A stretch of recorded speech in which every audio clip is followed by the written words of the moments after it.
Well, one of us has had some time to kind of cool off after our podcast yesterday was surrounding the 2022 Combine press conference with Steve Keim and Kliff Kingsbury.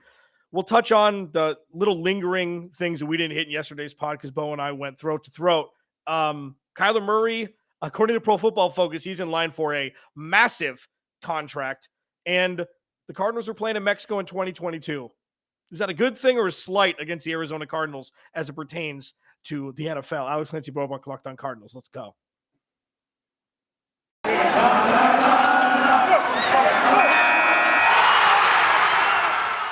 You are Locked On Cardinals, your daily Arizona Cardinals podcast. Part of the Locked On Podcast Network.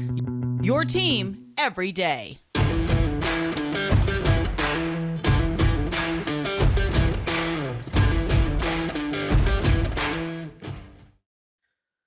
Woo! Full disclosure, pulling the curtains back. That took me 5 times to do before we started the podcast. That's a record. A lot to talk about today. I got excited. Alex Clancy, Bo Brack. Follow him at Bob Brack. Follow me at Clancy's Corner.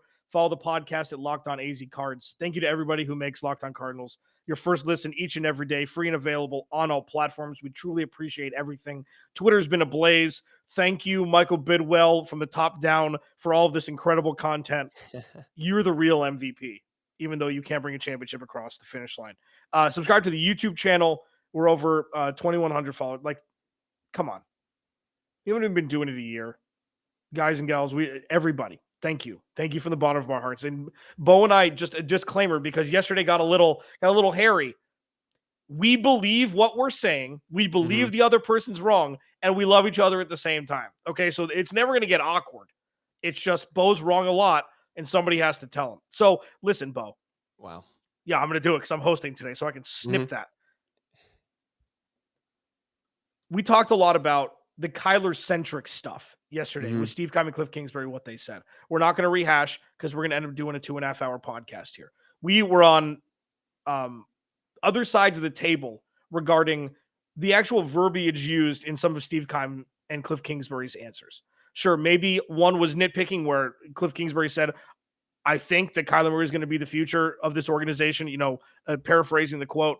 We went back and forth about that. I think he could have done a little bit better job and be a little bit more polished when that was the most important question he was going to be asked. He knew that was the question that was going to be asked, and he kind of fumbled his words. Steve Keim isn't worried about Kyler Murray not being an Arizona Cardinal moving forward.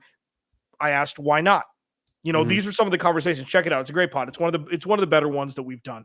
We're going to go a little bit lighter today, and we're going to start with until you start talking. We're going to go a little bit lighter regarding the topics that were discussed in the press conference, not surrounding Kyler Murray. Isaiah Simmons, Zaven Collins, kind of a void in the cornerback room that we knew going into last season, yet nothing was done. Just a little quick refresher. Then nothing was done aside from signing a 31-year-old Malcolm Butler right before the season started pretty much, or, a couple months before. Okay.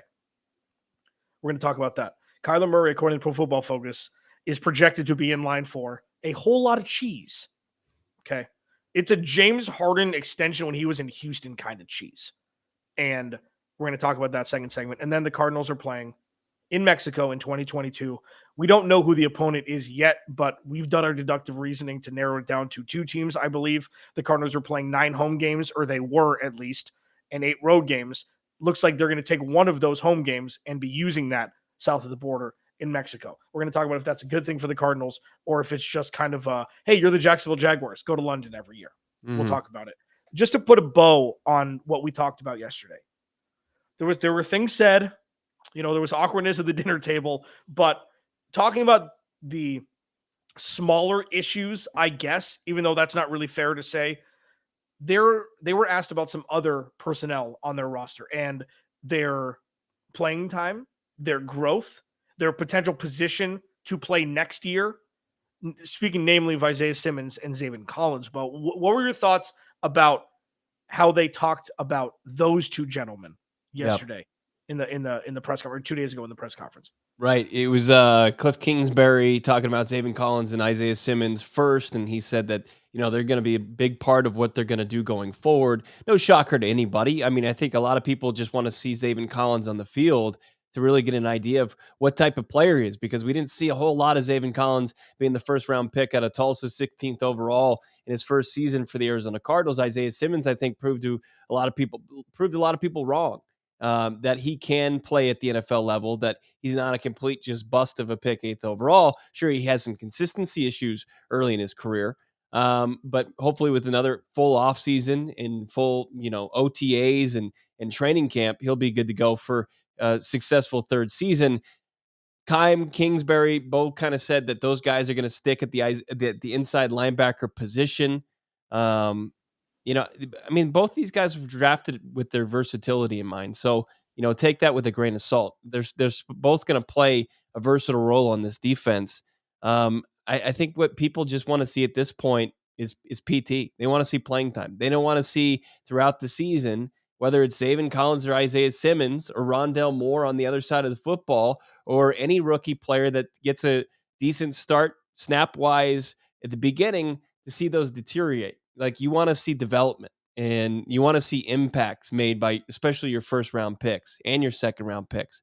And I think that's the biggest problem with the Arizona Cardinals and what their fan base has a very solid reason to be upset with this franchise. Yeah. That's one of the bigger question marks storyline wise, like chicken or the egg. Is it Zaven Collins not able to play, or is this notorious that they're not going to play rookies? It's like what they were asking of Isaiah Simmons and Zaven Collins last year has never been done. You don't play those two kinds of guys next to each other as inside linebackers. You don't do it. The NFL, it's not in the rule book. Yet Steve Keim said, you know what? We're going to do it. And lo and behold, didn't work. Now, that doesn't mean it won't work. It just means that it hasn't, and maybe it's just maturity that's going to need to come into play. I don't think that Zaven Collins was a wasted draft pick. I don't think that Zaven Collins isn't going to be an impact maker. What I do see is a lot of other rookies making impacts a lot faster than who the Cardinals draft. And what we saw with Hassan Reddick, and I know it's more tied directly to Isaiah Simmons, because Isaiah Simmons, that's what it's been more directly tied to, because Isaiah Simmons played 8 positions in college. They taught him 8 positions in the NFL. And again, lo and behold, it didn't work his rookie year. If Hassan Reddick ends up truly being a cautionary tale for the Cardinals, they'll figure it out now, this offseason. Right. And they'll have a plan, not hunting and pecking, not guessing, let's try him here. This is our defense. This is where they're going to play. And these are where they're going to take these reps. And we're going to build with veteran leadership around them to make a well-rounded defense that doesn't fold when 1 or 2 players get injured. Like, that's at different positions, though, right? I mean, because for back-to-back years now, we've seen this organization draft a player, Isaiah Simmons, in the top 10, 8th overall, and then they signed Devondre Campbell. And then Devondre Campbell takes all the snaps away from the rookie linebacker, whether he was ready or not. And then the next season, they still have Jordan Hicks on the roster. He plays a significant amount of snaps. Played a great role for the Arizona Cardinals. Jordan Hicks was a key player on that defense all season long. But it prohibited Zaven Collins from getting snaps. So did like Zeke Turner and other players there, which are just ridiculous. Like, do you take the ability from Vance Joseph, off the roster to, block these guys from playing in this starting defense? I mean, it's the sink or swim mentality. Yeah, but what we've seen with this team is that the sink or swim is the last year. They swim and they get paid somewhere else. Wouldn't it be nice to I want Isaiah Simmons to play 80% of the snaps. Come hell or high water. You want to find out right away? That's how you're going to find out, because this is a theory that works better in the NBA, but this is one of my better thought processes. I've got like 2, and this is one. This is the silver medal. Players that have always started their entire career, players that have played 80 or 90% of the snaps or played 80% of the minutes in basketball, they get moved to the bench mid-game. They're told to come off the bench, things like that. That messes with what they've learned and had their entire life. They've had their entire life. Okay, so you warm up, You're sweating during warmups in basketball, and then you sit for the first 8 minutes of the first quarter. Not everybody can do that and be a Lou Williams or Jamal Crawford. Not everybody can do that. Not everybody can go from what Isaiah Simmons did his whole career to playing 35% of the snaps, being like a minute man, being like, right, okay, now let's go. I'm cold. I've been on a full offensive possession, and then now midway through a defensive possession, then I get to have to go out there and perform right away. It's not an excuse, but it's like, if you're going to play guys that you drafted, just play them. Just play them.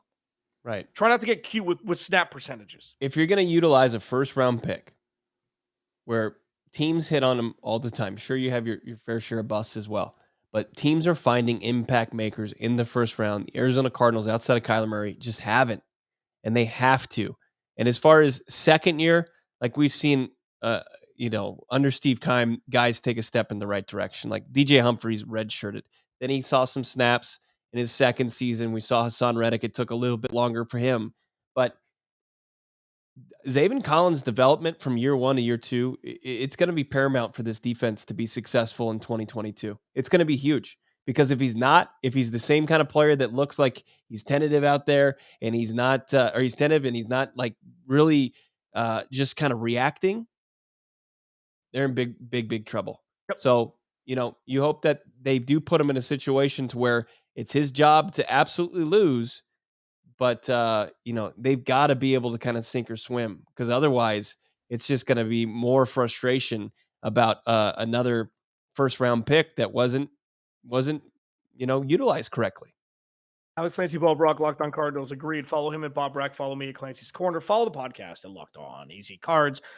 According to Pro Football Focus, Kyler Murray is going to get a whole lot of cheese with his next contract if he were to play out this one. We're going to talk about those bonkers numbers, as well as the Cardinals going south of the border to play in Mexico for 2022. In the 2022, we're assuming it's going to be a home game. We'll hit that in the third segment. Football might be over for this season, but basketball is in full steam for both pro and college hoops. Again, 2 weeks to March Madness. From all the latest odds, totals, player performance props to where the next fired coach is going to land, BetOnline.net is your number one spot for all your sports betting needs. BetOnline remains the best spot for all your sports scores, podcasts, and news this season. And it's not just basketball, man. BetOnline.net is your source for hockey, boxing, and UFC odds, right to the Olympic coverage and information. Head to the website today or use your mobile device to learn more about the trends and action. BetOnline, where the game starts. So the Cardinals are playing in Mexico in 2022. This used to be sweet, something different. The last time the Cardinals played internationally was when Carson Palmer broke his forearm, when they played the Rams. Yeah. Mm-hmm. That was a tough season. 2017 was a tough season, man. Mm-hmm. The Cardinals go south of the border to Mexico to play. Like, I looked online. So the Bucks and the Saints are the only teams that are playing internationally, whether it be, in Mexico or the UK, that the Cardinals have a home game against. Mm-hmm. So you'd think it's going to be the Bucks or the Saints that the Cardinals are going to play in Mexico. We don't know that, but I mean, you would think if you use your deductive reasoning. Cool. That's great. It's probably going to be a Monday night game. Awesome. If that's the only primetime game they have aside from their Thursday night game, boring. Okay. The Cardinals are playing a lot of high-profile teams this year, so you could see them definitely in a Sunday night game. But it used to be this is sweet. Not for the players. Sweet. Going to the UK, going to play at Wembley in front of 2.7 million people, however many people Wembley Stadium holds. But now it's like, are the Cardinals seen as the NFC version of the Jacksonville Jaguars? Like, are the Cardinals looked at as like, you know what? They've got an exciting player. They've got a couple pieces. People will watch. But if they put the Jaguars versus, who cares? Jaguars versus the Lions in Mexico, everybody will watch because it's going to be the only game on TV that night. I mean, if it's Cardinals, the matchups aren't that intriguing. Cardinals, Saints, right? As you mentioned, Bucks, if they don't get a quarterback, if it's Kyle Trask, I don't know about that one. But when you think about it, it's like is this good for the Cardinals? I mean, I know that they were going to have more home games than road games, a flip from the previous year, but where did they struggle? They struggled at home. If you take them away, if you take them out of State Farm Stadium for one of those home games, then you've got this pair of them playing on a primetime game where they struggled. They were 0-3 in 2021, but they also struggled at home, and you put them in Mexico in front of 100,000 screaming fans. I think that, look, I get excited about it. I think that it's a good opportunity for the Arizona Cardinals to put themselves on full display internationally with a guy that's going to transcend the state of Arizona, and it's Kyler Murray. Like he's going to put eyes onto them that you might not necessarily get the opportunity to do so, and you take advantage of that. The Arizona Cardinals have had some success in Mexico before. Last time they played, it was a while ago. They beat the crap out of the San Francisco 49ers. So look. Yeah, it's unfortunate that you take a game off of their home slate and now you're even with home and away games, but it's way easier than having to go across the pond. I still don't understand the UK experiment. Like I dislike it. I've never really, mainly because it all comes back to fantasy football. I wake up on a Sunday and I say, "What the hell? I've got players that win, or I didn't get that running back in there because somebody played and got a few snaps in the UK and they just torpedoed my chances." Probably my fault, but it's I don't like the UK game. That kicks off at 6 a.m. AZ time, It's 6:30. Okay, so calm yourself. Number which one. is Number also two, weird. yeah, this is also, why you're terrible at fantasy football. If that bothers you, you can't set your stuff the night before. This is all a play for Shad Khan to move to London. I still think that's what it is. Like, they play there every year. They are the de facto team of London because they go there every year, I believe. Yeah, like, cool. It should be fun. If I think I think they're playing at Aztec Stadium. I Yep. think they're playing at Estadio Azteca. Now, remember, the one of the best, I mean, it's probably top 3 best regular season games that we've seen over the last 5 years was Rams Chiefs that ended up having 108 points or whatever. That was supposed to be played in Mexico, but the field was too bad, so they moved it to the Coliseum. Like, the Cardinals have the issues the Cardinals have had injury-wise last year were at home against Green Bay, short field after playing again at home against Houston, so that field didn't have a full week. And then you look at what happens in Mexico. It's just like I don't like you don't want your brain to go there ever because I mean any play could be like you don't ever think about it and you want nobody to get injured ever. But that's just another thing. It's like, well, that's another thing that needs to be thought about when they go to Mexico. But yeah, I mean, good exposure, cool. Tampa Bay, whatever, Tampa Bay or New Orleans, fine. It's good enough for a Monday night game, and I'm assuming that it will be. It 100% will be a Monday night game. It was in Mexico, and it's the only one. So yeah, I don't know. And I know that we were supposed to talk about this next segment, but I got excited about this after looking at it. It's like, well, it's something different. It just sucks. It's like, cool. They've got 9 home games. And the argument for them not playing well at home last year, fine. I get it. Hopefully it was in a vacuum for that year and they can figure it the hell out that they can't play in front of their home fans. They got to change that narrative. Like that has to change this season. Like the end of the year slump and the performing worse at home than on the road. Like good teams don't do that. And if they want to have a repeat or something that mirrors 2021, that's going to be big time frustration for this fan base. But for sure. Yeah. Yeah. I mean, and so there's 2 things I like to put in the box of never to be talked about again. Trading Kyler Murray, put that in the box. And then number 2, maybe they should play all their games on the road because they play better on the road. Put that in the box. All the fans in Twitter, put it in the box and shut it, lock it, swallow the key, and move the hell on with that. Alex, Clancy, Bo Brack, Locked On Cardinals. Kyler Murray, lot of cheese, Pro Football Focus. What do they all have in common? I'll talk about that next. I was supposed to talk about it now. We're going to talk about it next. How much do you think Kyler Murray deserves? We'll talk about that as well. Locked On Cardinals. Wrapping this sucker up on a Thursday edition of Locked On Cardinals. Follow the podcast at Locked On AZ Cards. Please subscribe to the YouTube channel. Thank you to everybody who's been around us. Argues, agrees, whatever. We're just along for the ride, man. It's just really fun. Thank you very much for hanging out with us. Thank you for making Locked On Cardinals your first listen each and every day. Free and available on all platforms. 6-year, $275 million contract projected by Pro Football Focus that Eric Burkhart will get $27 million of. That's what the projected contract is for Kyler Murray's next contract. Whatever. So you hope that the salary cap continues to go up every year, which it has, obviously, except for the COVID year. It's going to make up for it this year upcoming. It's still true. And I look back at and I know that you refute this, and I've kind of softened on this a little bit. I look back at the last 15 or 18 Super Bowl winners.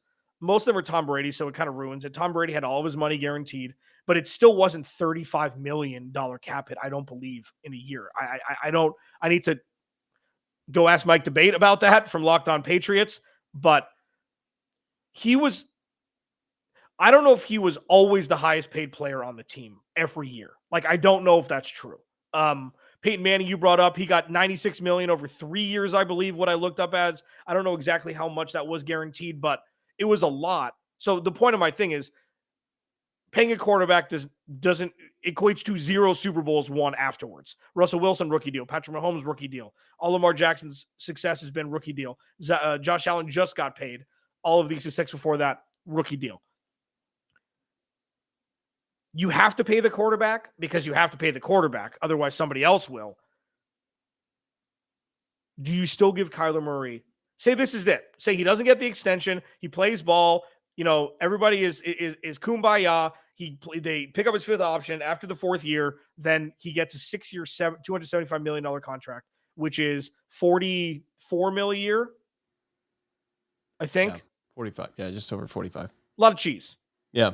Is Kyler Murray, if everything stays the same, say they win a playoff game next year, and say, they level out at around between 10 and 12 wins a year in the 17-game slate, and they're a playoff team, they're a 3 seed, they're a 4 seed, they're a 2 seed, whatever, for the next 2 years, or for the next year, does he deserve 6 years, $275 million? Yeah, he does. I mean, why? He just happens to be the next guy in line. He's the next guy to get paid. You might save yourself some cash, maybe even doing the deal earlier, because what you mentioned as far as the cap going up. And they'll take that into account when they negotiate. And the biggest key is the percentage of what the quarterback cap hit's going to take towards the entire salary cap. If it's at 208 now and Kyler Murray is making $45 million, that's way too much. You can't, it'd be almost damn near impossible. I don't care how good your cap guy is. I don't care if you have the Saints cap guy. It's going to be damn near impossible. But regardless of what happens Kyler Murray, should he have to take a pay cut from his market value because the general manager can't draft well enough to surround him with the young, controllable, cheap talent?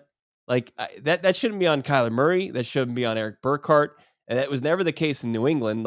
I know that Tom Brady made his concessions as far as being one of the top players in the league, but he also had Bill Belichick bringing in guys and developing guys that Tom Brady could either throw to or get him the ball on the defensive side on a consistent basis. And the Arizona Cardinals, it's just you should be very skeptical about the Cardinals' ability to build a roster by paying a quarterback that much money. Now, also, the last time they did pay a quarterback and kind of lived in this arena where they were paying a guy like Carson Palmer, I think he was top 5 paid player when he was playing for the Cardinals. He was making $27 million. Steve Keim had Bruce Arians. Bruce Arians was very involved as far as building the roster. He's not here. We've seen that Steve Keim struggled without Bruce Arians. Now, if you look back at the last time he paid a quarterback, he did pretty well, but he also had a BA, and he's going to have to relearn how to build a roster that way, and you should be pretty concerned about that. But I can't say Kyler doesn't deserve it because of that, but that's my main concern. Yeah, sure. Because and this is just the world in which we live. So, it's paying him because he's the next one is something that I've always kind of been well, why? Right. It's just like baseball almost got there. Baseball 2 off seasons ago, Bryce Harper and Manny Machado were both free agents as the season was about to start. It was getting close. I can't remember the exact parameters. It's like, you know what? The owners are finally starting to realize, you know what? It doesn't always have to be the next one. And they were given $700 million combined over the course of a week. It's like, well, there goes that. Like, all it takes is one team to not do it. And guess what? The Cardinals would be the perfect team to not do it because they don't do anything the way conventional wisdom says they should. Now, should they pay him? Yeah. Yes.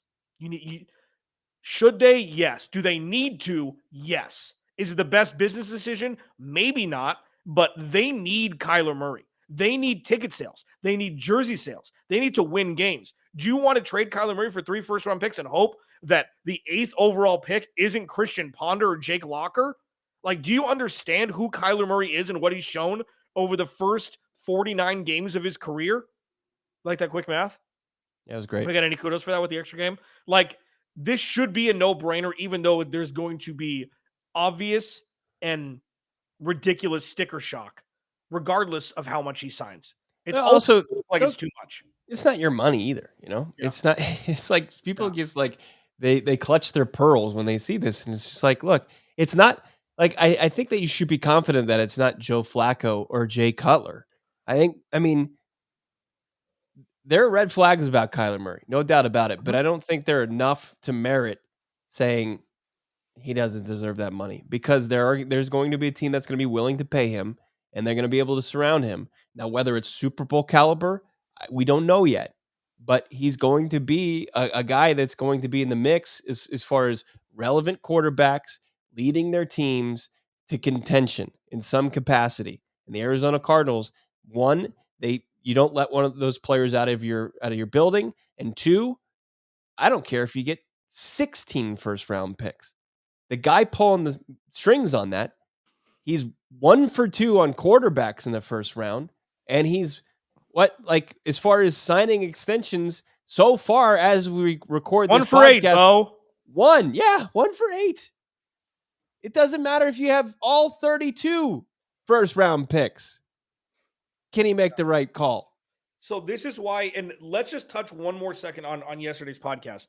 So I look like a crazy person, okay? I did, and all joking aside, like, yes, I'm going to say this incessantly until we see something different. Okay, I'm working on it, but it's hard to sugarcoat something that it's just I think is a bad situation. We say that about Steve Keim, and I'm not saying that you're talking out of both sides of your mouth because it's being a rational person. First of all, you should be able to debate both sides of any argument. Otherwise, your argument is null and void. I can argue against everything that I argue for 100%. Okay. But we looked at the press conference in Indy a couple days ago. We know that everything you just said is true that we've said about his inability to draft and do all that stuff. Yet he's the mouthpiece for this organization still. And that's why it's hard for me to be like, look at the comments from our YouTube channel, be like, hey, be positive. Give me something. Because he put together a couple nice things that really, it's like lawyer talk. It's politician talk. Right. I don't hold any merit to it because he shouldn't be the one giving those answers. So it devoids me of even listening to what he has to say. I struggle with that. Yeah, and I think two things can be true here at the same time. As far as Steve Keim can go up there and he can tell me things in a press conference that I'll be satisfied as far as what his answers were, because what I'm just looking for somebody not to just give me stock cliche, just nothing nonsense, like a step up from Bill Belichick. I'll be satisfied with, right? And he gave me that. But as far as, am I confident that he's going to be making the right decisions down the road for this team? No. Like, I think a lot of people should be skeptical about that. But as far as what he's done a fine job. Like, I feel like he probably has the wool pulled over our eyes the best during these months. And then once we start to realize that there wasn't a good enough job done as far as creating depth on this team and where he fell short in his offseason, because at this time, I mean, we saw JJ Watt, a year ago from this week, signing with the Arizona Cardinals. I just think that, Steve Keim is fine as far as the presser is concerned. That's where you get into a problem as far as accountability. People can say things, but actions speak louder than words. And the Arizona Cardinals need a lot of action this offseason, and the organization knows that.